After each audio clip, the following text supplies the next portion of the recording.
కారాగారంలో ఒక గది. ఫాల్గుణ కృష్ణ చతుర్థి. కారాగారంలో ఒక గది.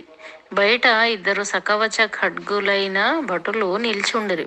ఒక రాజాధికారి వచ్చెను. అతనిని చూచి భటులు శిరస్సొగ్గి నిలిచిరి. కారాగారాధ్యక్షుడు వచ్చెను. తలుపునకు తాళం తీసెను. ఆ మహాపురుషుడు లోనికి పోయెను. మరలా తలుపు వేయబడెను. బీగము బిగింపబడెను. ఒకానొక లోన ఒక చిన్న చాప మీద బంధితుడు పండుకొని ఉండెను. అతని కాళ్లకు చేతులకు సంకెలలు వేయబడి ఉండెను. వచ్చిన రాజపురుషుని బంధితుడు కన్నులు తెరిచి చూచెను. మరలా కన్నులు మూసుకొనెను. రాజపురుషుడు ఇట్లనెను, నేను నీతో మాట్లాడుటకు వచ్చితిని. నీవు మంత్రివి, నేను మంత్రిని.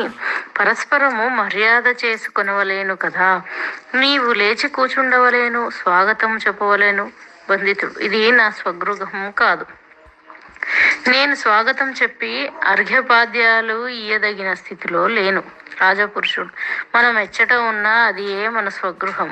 పిశాచములకు శ్మశానము స్వగృహం, బంధితులకు కారాగృహము స్వగృహము. బంధితుడు, అవును, నాకిప్పుడు ఇది స్వగృహము. శ్మశానము నాకెప్పుడునూ స్వగృహము కాదనుకొందును. రాజపురుషుడు, మనం ఏమి చెప్పగలము? బంధితుడు, అట్లా అనకుము. ఇహలోకము పరలోకము రెండున్నవి. రెండును సంపూర్ణముగా మనకు తెలియవు. రెంటి విషయమున కొన్ని కొన్ని మనకు తెలియను. పరలోకం అట్లుంచుము. ఇహలోకం ఉన్నది, ప్రపంచం ఉన్నది, ఒక రాజ్యం ఉన్నది, రాజ్యాధికారులు ఉన్నారు. ఏమియో తెలియనిచో లోకము సాగదు. ఇది ఇట్లు చేసినచో ఇట్లు జరుగునని ప్రపంచ జ్ఞానము గల సర్వజనులకు తెలియను. ఇది అట్లు చేయుట అనగా కర్త ఉన్నాడు, అది అట్లు జరుగును. జరుగుట అనగా దైవము ఉన్నాడు. జరగనిచో కర్త తాను చేసినను, జరగనిచో దైవమను. 10,000 పరిస్థితులలో ఒక పరిస్థితి మాత్రమే జరగదు. అప్పుడు మనుష్యుడు దానిని దైవమనును. తక్కినవన్నీ జరిగెను కదా. లోకమునందట్లు జరుగుతున్నది కదా. కనుక నా దైవమైన ఒక దానిని వదిలిపెట్టి తక్కిన 9,999 సార్లు మానవునకు తెలిసి అట్లు అర్థం. నీవు మంత్రివి, పండితుడవు. దీనికి నియతి అని పేరు. ఈ నియతియే లోకమును సాగించుచున్నది. ఈ నియతి లేనిచో ఎవరికి ఏమీయూ తెలియదు. నీరు పల్లమును బడి ప్రవహించును, అది నియతి. అనగా సృష్టి ఎప్పుడు ఆరంభించినదో ఎప్పుడు అంతమగునో ఈ నడిమి కాలం అంతయు నీరు పల్లమునకే ప్రవహించును. దీని పేరు నియతి. నీరెగువకు ప్రవహించున్నట్లు మనుజుడు చేయవచ్చును, అది కూడా నీతియే. అట్లు చేయుటకు వీలైన సాధనముల చేత అది సాధ్యమగుచున్నది. ఈ రీతిగా ఇహలోకమున ఎక్కువ పాలు మానవునకు తెలియను, పరలోక విషయమున మానవునకు తక్కువ తెలియను. తెలియుట అనగానేమి? ఒక విషయం మానవుని అనుభవములో నుండుట. ఇహలోకమునందు సుఖ దుఃఖాలను అనుభవించుటకు జీవి జన్మించును. వాడు పరలోకమును గూర్చి సహజముగా ఊహింపడు, సామాన్యముగా ఊహింపడు. మానవునకు పంచేంద్రియములున్నవి. వెనక మనస్సు లేనిచో ఆ పంచేంద్రియములు పనిచేయవు. బుద్ధిహీనుడైన మానవుడు ప్రధానమైన మనస్సును లెక్క చేయక అప్రధానములైన పంచేంద్రియముల వలన సుఖము సంపాదింపగోరును. ఏతదింద్రియ భోగములకు మనస్సు ఉపయోగపరచును. ఆ ఇంద్రియములు వాని అంతటా అవి భోగములను అనుభవింపలేవు. అవి భోగము అనుభవించుటకు వెనకనున్న మనస్సు వచ్చి సహాయపడవలేను. శ్రవణానందముగా ఉన్నదను, జిహ్వకు రుచిగా ఉన్నదను, కంటికి తృప్తి కలిగినదను. నిజముగా అట్లా అనుకొను వాడు మూర్ఖుడు. పోనిమ్ము, నీవు కాకపోతివా, నేను కాకపోయితినా? ఎవడో ఒకనాడు మనస్సునకు ప్రాధాన్యం ఇచ్చును. వానికి పరలోక విషయములు కొన్ని తెలియను. ఒకటి చూడుము, మనస్సునకు తెలిసినట్లుండుట వేరు, ఈ తెలియుట ఎటువంటిదనగా ఇంతకు మున్ను చెప్పిన నియతిని తెలుసుకొనుట. ఈ నియతిని గూర్చి తెలియుట మనస్సుకు తెలిసినట్లుండుట. అనుభవము వేరు. నది ప్రవహించును, నీరు పల్లమునకు వచ్చును. ఒక వరద వచ్చుచున్నది, నీవున్న చోట పల్లము. నీవు మెట్టకు పరిగెత్తనెంతువు, నీరు పల్లమునకు ప్రవహించుచున్నది, నీకు అనుభవంలోకి వచ్చినది. అప్పుడు నీకది హఠాత్తుగా స్ఫురించును, ప్రాణము స్పందించును, గుండె కొట్టుకొనును, పరువెత్తదవు. ఇది అనుభవం. ఆ పైన నీరు పల్లమునకు ప్రవహించుట అనగా నీకు దానిలో ఉన్న లోతైన అర్థము తెలియను. అట్లే పరలోకమును గూర్చి తెలియుట కూడా రెండు విధములు. వేదశాస్త్రాది గ్రంథములు చదువును, అది వట్టి చదువు. పరలోకమును గూర్చి, వేదాంతమును గూర్చి, జీవుని గూర్చి, మోక్షమును గూర్చి ఋషులు భక్తులను వ్రాసిన గ్రంథములు చదువుదు, అది వట్టి చదువు. అది అనుభవంలోనికి రావలేను. అప్పుడు ఆ చదువునకు వేరే అర్థము పుట్టును. పరలోకమును గురించి ఇట్టి అనుభవములు కలవారి సంఖ్య కొద్దీ ఈ అనుభవము కొందరి జన్మలో కలుగదు, కొందరికి పూర్వజన్మల నుండి వచ్చును. పూర్వజన్మల నుండి వచ్చిన వారికి దాని యందు గాఢమైన విశ్వాసమని చెప్పుదుము. నాకు ఆ విశ్వాసము, అనుభవము గాఢముగా ఉన్నది. నాకు శ్మశాన స్వగృహమెన్నడునూ లేదు, శ్మశానము స్వగృహమెన్నడునూ కాదు. రాజు పురుషుడు: నేనెప్పుడు వచ్చినను నీవు దీర్ఘోపన్యాసములు చేయుదువు. 10 మంది మంత్రులున్నారు, వారు నిన్ను చూచుటకెప్పుడునూ రారు, నేనొక్కడనే వత్తును. నీవు 10 ఏండ్లుగా కారాగారమునందుంటివి. తత్పూర్వము మంత్రివి, మహామంత్రివి, మహామేధావివి, మహాశక్తిమంతుడవు, అద్భుత క్రియాచరణుడవు.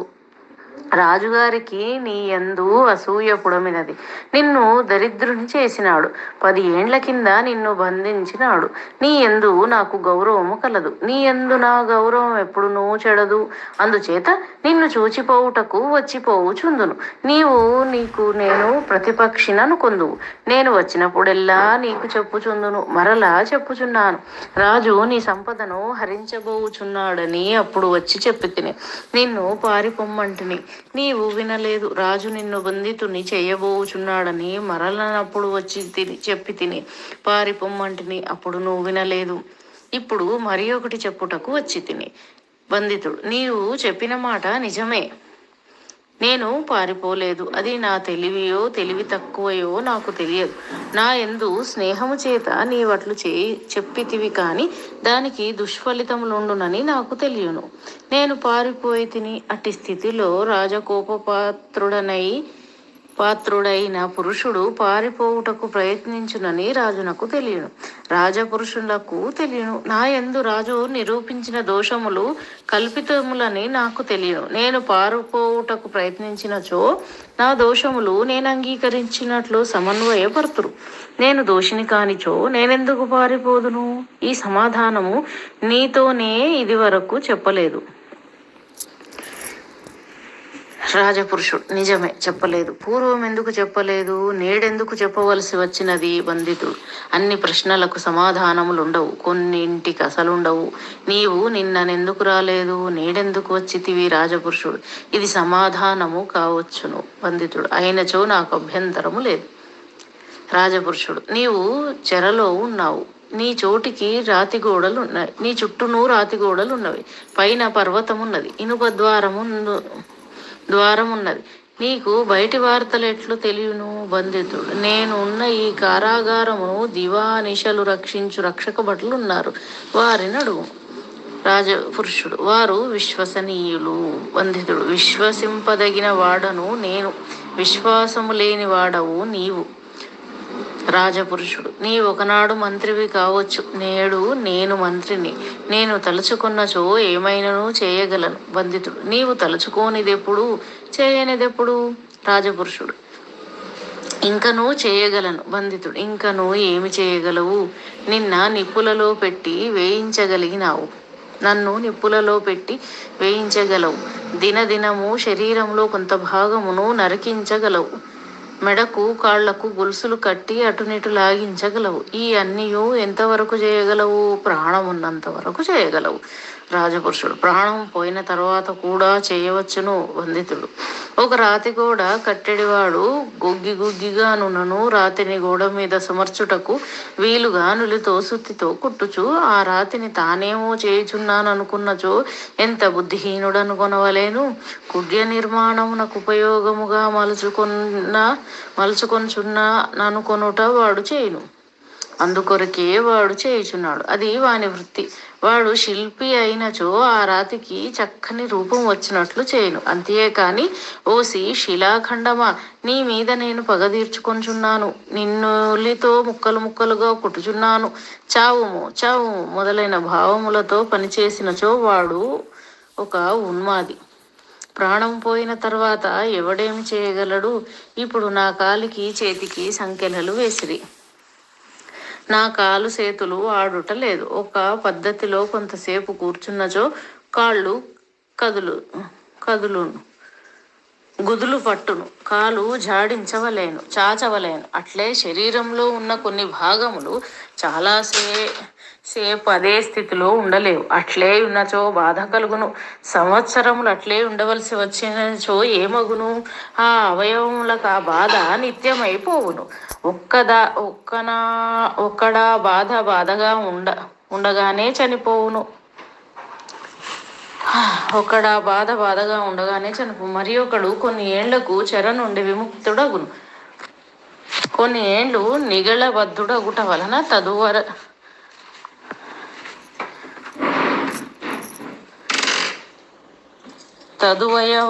తదవయవములందు నిశితమైన బాధ స్థిరపడి కొన్ని ఏండ్లు నిగళబద్ధుడగుట వలన తదవయములందు నిశితమైన బాధ స్థిరపడి కొన్ని ఏండ్లు పోవును. విముక్తుడైన తర్వాత స్వేచ్ఛకుల జీవ తన కాలు చేతులు ఆడించుచుండును. ఇది వరకున్న స్థితి వేరు, ఇప్పటి స్థితి వేరు. అది సగము నిద్రపోవుచున్న బాధ, ఇది మేల్కొల్లిన బాధ. ఈ బాధకు మూలహేతువేమి? ప్రాణము శరీరము నందుండుట. ఆ ప్రాణము పోయిన తర్వాత బాధ లేదు. నీవు నాకు మిత్రుడని అంచుంటివి, నిజమే అనుకొందుము. మిత్రుడవైనను వాదన కొరకు శత్రుడవనుకొందుము. నీవు నా మీద కసి తీర్చుకొనుటకు నన్ను చెరలో పెట్టించితివి, నిగళబద్ధుని చేయించితివి. నేనిట్లు బాధపడుచుండగా నీకొక తృప్తి కలుగుచున్నది. ఈ శరీరము నుండి ప్రాణము పోయిన తర్వాత ఇది ఒక వట్టి కట్టె అగును, శిలా సదృశమగును. ఆ శవమును నీవేమైనా చేసినచో దానికి బాధ లేదు. నీ తృప్తి తత్పూర్వము మానవుని సహజమైన లక్ష్యమే అందుము.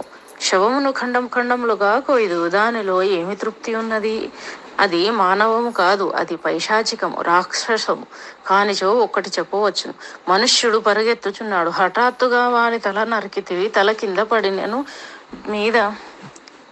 శరీరం మీద కొంత దవ్వు నడుచును. ఆ శరీరము పరిగెత్తిన దందమా? అట్లే ఆ శత్రువు మీద కోపము, ఈ కసి, ఈ పగ వాని మృత్యువుతో పూర్తి అయినది. వాని శవమును నీవు ఖండించినచో, కాకులకు గద్దలకు వేసినచో, వాని శవము రథమునకు కట్టి ఏడిపించినచో తల తెగిన శరీరం పరిగెత్తినట్లే పూర్తి అయిన నీ కోపము యొక్క మొండము పరిగెత్తినట్లు. అంతేనా? ఇంకేమైనా చేయగలవా? రాజపురుషుడు: నాకు నీ వాదమే విచిత్రముగా ఉన్నది. నీవు యమయాతనలు అనుభవించుచున్నావు. ముందు అనుభవింతు. పూర్వానుభూతి పరానుభూతి గూర్చి భయము కల్పింపవలెను. నీకు భయం ఉన్నది, భయము లేదందుము. బాధ ఉన్నది కదా, ఆ బాధను కాదనటకు వీలు లేదు కదా. అట్టి బాధయో అంతకంటే అధికమైన బాధయో రేపు అనుభవించవలసినదన ఉండగా మనుష్యుడైన వాడు భయపడవలేను. వందితు: నేను మనుష్యుడను కాననుకొమ్ము. రాజపురుషుడు: ఎందుకు కావు? నీకు కరచరణ అవయవములు ఉన్నవి, మాట్లాడు శక్తి ఉన్నది, నీవు బాధపడుచుండుట కనిపించుచున్నది. వందితుడు: ఇవి అన్నీ ఉండవచ్చును, మనుష్యుడు కాకపోవచ్చును. అట్లు కాదు, బాధపడుట మానవ లక్షణము, బాధను పరిహరింప నెంచుటయు మానవ లక్షణమే. బాధను అనుభవించుచున్నాడు, బాధను పరిహరించుటకు ప్రయత్నము చేయుట లేదు. అది ఏమి లక్షణము? అది చోర లక్షణము, అది అభినయనము. దాని పేరు దురహంకారం. ఇంకా నువ్వు చెప్పినచో అది ఏదో ఒకానొక గొప్ప లక్షణమని తనను తాను మోసం చేసుకొని మానవ పిశాచ లక్షణము.